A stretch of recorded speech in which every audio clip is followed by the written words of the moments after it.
the untold story of the FBI, from humble beginnings to modern-day justice. Chapter 1. Origins of the FBI, a nation in need. In a world where crime lurks in the shadows and justice waits for its moment to strike, one organization stands as the silent guardian of American democracy. The Federal Bureau of Investigation, better known as the FBI, is more than just a government agency. It's a name that invokes fear in the hearts of criminals and conspirators alike. But how did this mysterious and powerful organization come to be? And what secrets lie beneath its polished exterior? Now let's dive deep into it. But before we start, remember to like, subscribe, and share. Our story begins at the turn of the 20th century. America was growing, industries were booming, but so was crime. From organized crime families in New York to corrupt politicians, the American justice system was struggling to keep up. Enter Theodore Roosevelt, the man who would push for a new force to tackle the growing wave of lawlessness. In the year 1908, Roosevelt's Attorney General, Charles Bonaparte, yes, a descendant of Napoleon, established a group of special agents. These agents had a single mission: investigate and combat crime that the police couldn't handle, specifically at a federal level. However, it wasn't until 1924, when a young and ambitious man named J. Edgar Hoover took the helm, that this fledgling agency truly transformed. Hoover had a vision, a centralized, efficient, and secretive organization that would be the backbone of law enforcement in America. Thus, the Bureau of Investigation, later renamed the Federal Bureau of Investigation, was born. Chapter 2. The FBI's Mission: Protecting America. From its inception, the FBI's mission was simple, but far-reaching: to protect and defend the United States against terrorist and foreign intelligence threats, to uphold and enforce the criminal laws of the United States, and to provide leadership and criminal justice services to federal, state, municipal, and international partners. Over the years, the Bureau has adapted to new threats, from organized crime in the 1930s to Cold War espionage to modern-day cybercrime and terrorism. But at its core, the FBI is a shield against all those who threaten the American way of life. Headquartered at the J. Edgar Hoover Building in Washington, D.C., the FBI has field offices across the country and even internationally, where agents work tirelessly behind the scenes to keep America safe. Chapter 3. Why the FBI was formed: A country in chaos. But why did America need an organization like the FBI in the first place? In the early 20th century, the country was teetering on the edge of chaos. The Prohibition era, which began in 1920, had an unintended consequence: a massive spike in organized crime. Figures like Al Capone became legends in their own right, exploiting the law to build vast criminal empires. Local police were often too corrupt or underpowered to tackle these syndicates. America needed a new kind of law enforcement, one that transcended state lines, was immune to local political influence, and could take down crime on a national scale. This was Hoover's moment. He centralized the FBI's power, organized a vast network of informants, and implemented rigorous standards for agents. His obsession with discipline, secrecy, and intelligence gathering would define the FBI for decades to come. Chapter 4. Controversies and Dark Secrets. But with great power comes great responsibility, and often great abuse. J. Edgar Hoover, for all his accomplishments, became infamous for his controversial use of the FBI's resources. Under his leadership, the Bureau didn't just go after criminals. It spied on political leaders, civil rights activists, and anyone Hoover deemed a threat. One of the darkest chapters in the FBI's history revolves around its surveillance of Dr. Martin Luther King Jr. As the leader of the civil rights movement, King was viewed by Hoover as a dangerous radical. The FBI launched a covert campaign to discredit King. sending him anonymous letters, tapping his phones, and gathering damaging personal information. I have the pleasure to present to you Dr. Martin Luther King, Jr.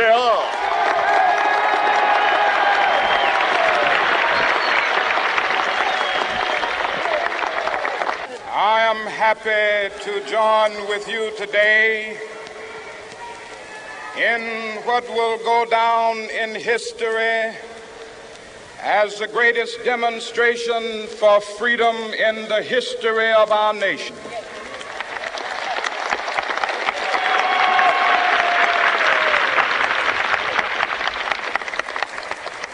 Five score years ago, a great American in whose symbolic shadow we stand today signed the Emancipation Proclamation. This momentous decree came as a great beacon light of hope to millions of Negro slaves who had been seared in the flames of withering injustice. It came as a joyous daybreak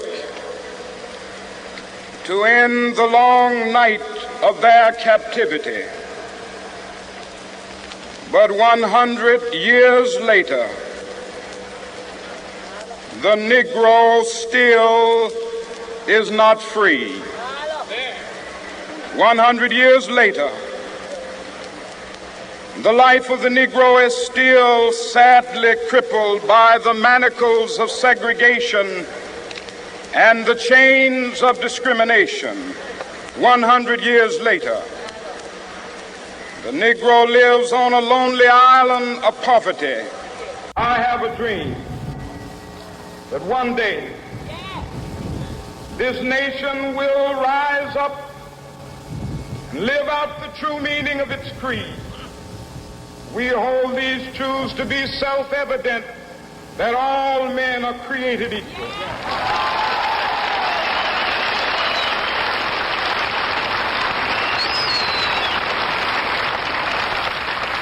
I have a dream that one day on the red hills of Georgia, sons of former slaves and the sons of former slave owners will they be able to sit down together at the table of brotherhood. I have a dream that one day, even the state of Mississippi, a state sweltering with the heat of injustice, sweltering with the heat of oppression, will be transformed into an oasis of freedom and justice. I have a dream. My four little children will one day live in a nation where they will not be judged by the color of their skin, but by the content of their character. I have a dream today.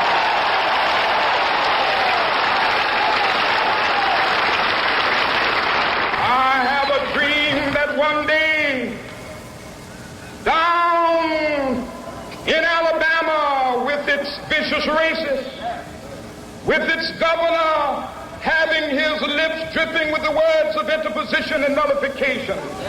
One day right there in Alabama, little black boys and black girls will be able to join hands with little white boys and white girls as sisters and brothers. I have a dream today.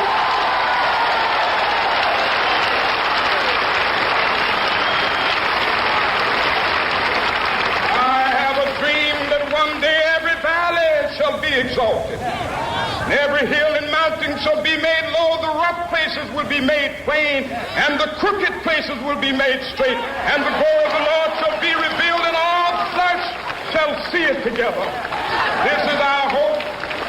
This is the faith that I go back to the South with.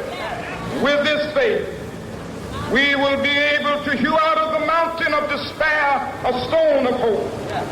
With this faith, we will be able to transform the jangling discords of our nation into a beautiful symphony of brotherhood. With this faith, we will be able to work together, to pray together, to struggle together, to go to jail together, to stand up for freedom together, knowing that we will be free one day.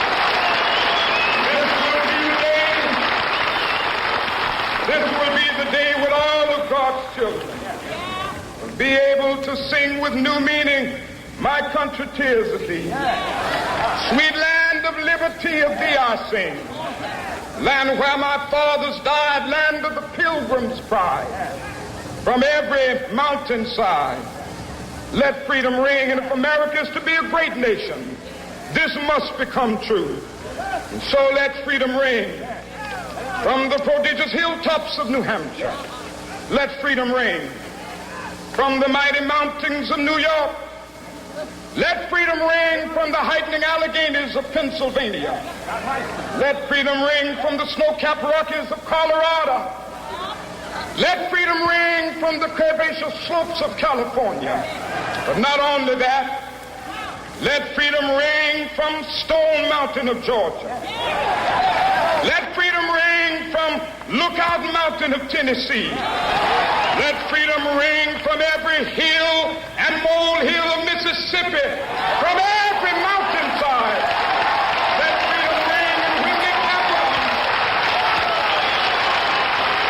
when we allow freedom ring, when we let it ring from every village and every hamlet, from every state and every city, we will be able to speed up that day when all of God's children, black men and white men, Jews and Gentiles, Protestants and Catholics, will be able to join hands and sing in the words of the old Negro spiritual, free at last, thank God Almighty, we are free at. And this wasn't an isolated incident.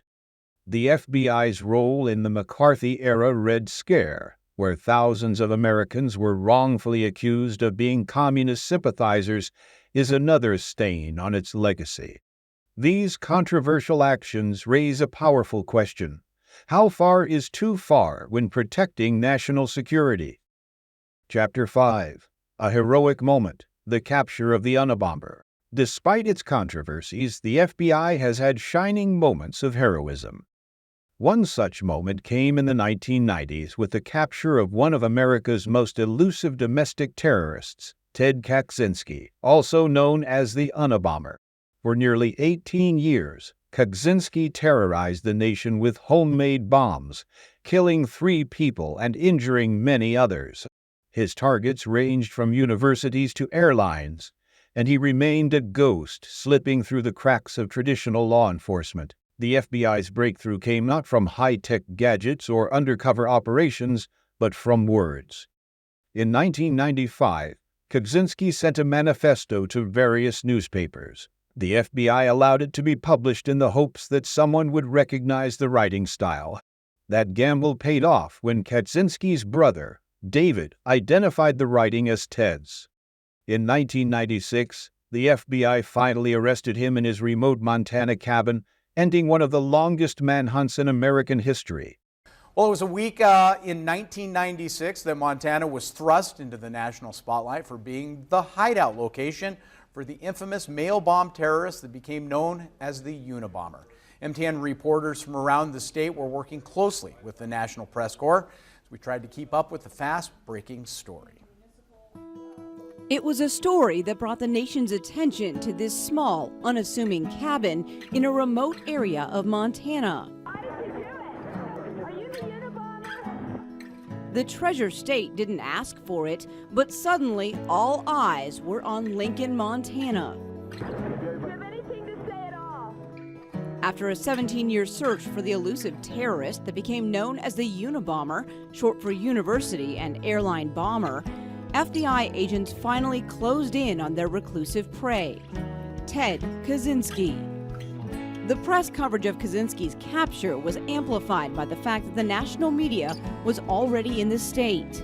320 miles away, the feds had an anti-government group holed up on a ranch near Jordan in what eventually became the 81-day Freeman standoff.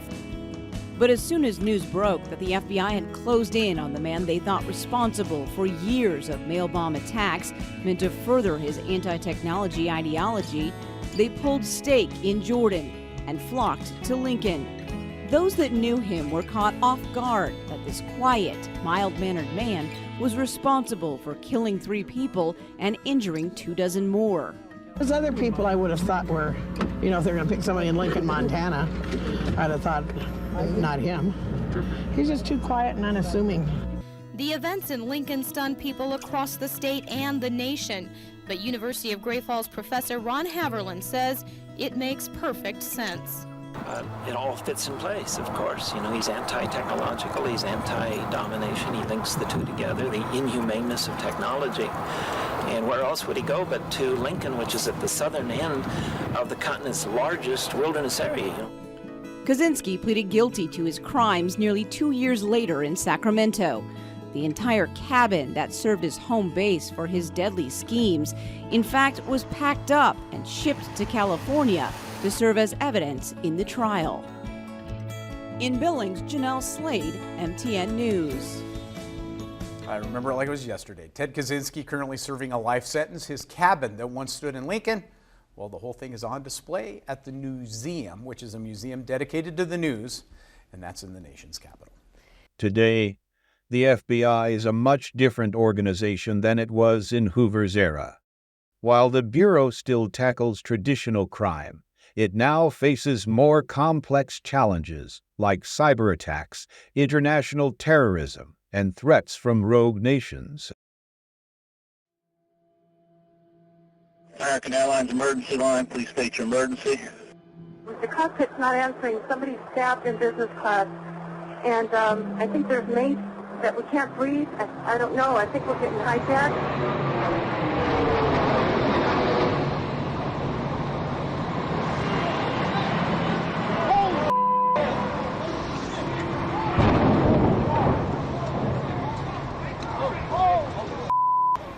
Somebody hit the World Trade Center or the... It's a Trade Center. The World Trade Center. Center. There's a fire on the upper floors. This just in, you were looking at obviously a very disturbing live shot there. That is the World Trade Center, and we have unconfirmed reports this morning that a plane has crashed into the World Trade Center. We don't know anything more than that. We don't know if it was a commercial aircraft. We have no idea how many were on board or what the extent of the injuries are right now. Jules, this is Ryan. Listen, on an airplane that's been hijacked, and things don't go well. It's not looking good. I just want you to know I absolutely love you. I want you to do good. So have a good time. And I just totally love you, and I'll see you later. Bye, babe. Bye-bye.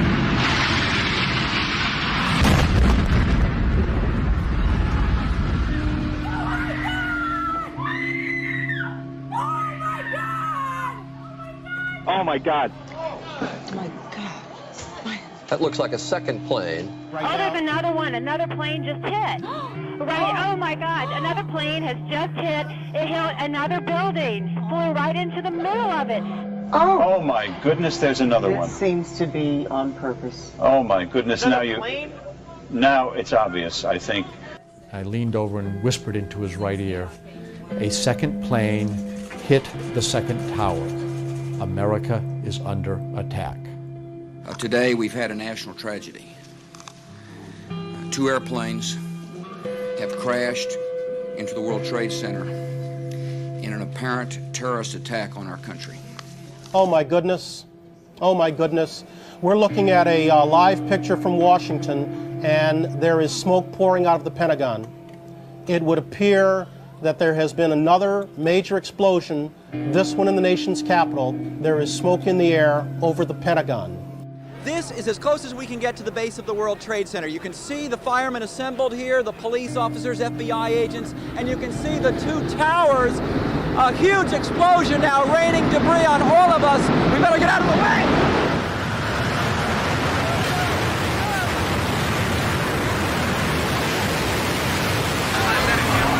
We're getting reports that a part of the tower, the second tower, the one a bit further to the south of us, has collapsed. We are checking on that. United 93, that traffic for you is 1 o'clock, 12 miles eastbound 370. Negative contact, we're looking, United 93. When I took the call over, there was a soft-spoken, calm gentleman. I asked him his name. He told me Todd Beamer. He said, "Lisa, would you recite the Lord's Prayer with me?" He said, "Okay, let's roll." We've got a report from a guy at 24 of a cloud of black smoke off his left. Wheeling Pit 97. But we don't have confirmation. United Airlines flight number 93 left Newark at 8:01 this morning en route to San Francisco. It went down in Shanksville, Pennsylvania. The North Tower is waiting.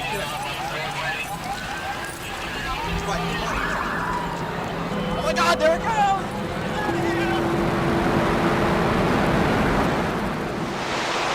I hope I live. I hope I live. It's coming down on me. And there's, you can see, perhaps the second tower, the front tower, the top portion of which is collapsing. Good Lord.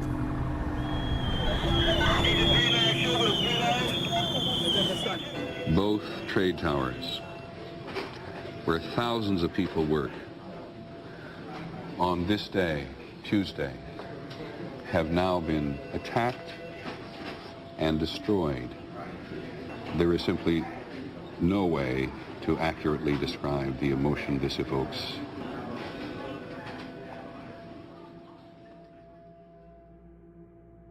After the devastating attacks on September 11, 2001, the FBI's mission evolved dramatically. The Bureau transformed from a reactive organization into a proactive one, focusing on preventing terror attacks before they happen. This change led to a controversial expansion of surveillance powers under laws like the Patriot Act, sparking renewed debates about privacy versus security.